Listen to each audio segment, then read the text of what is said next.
I'm going to show you how to do a 4-strand braid using multiple cords and colors. So this is quite easy. Once you know it, it will stick with you. And you're going to start with act as if these are two different sections, the cords on the right. So keep one to the left, and you're gonna take it to the left. This side will go to the left. And then this section is always gonna go over the center to the right.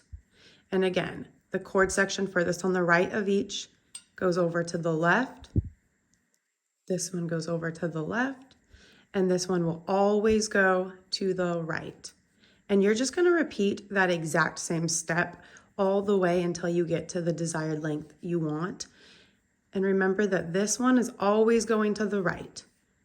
So besides the second section, you're gonna go left, left, and then after you do 2 lefts, this one goes to the right.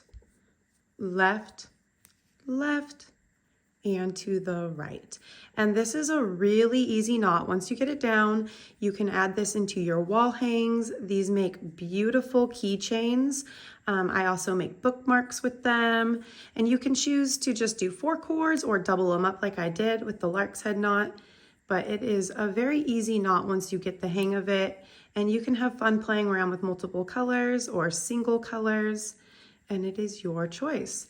Now, once you get down to the desired length that you want, you can finish off the knot however you choose. You could tie an overhand knot, or you can try, for my bookmarks, I like to use just a gathering knot just to finish it off so nothing unravels.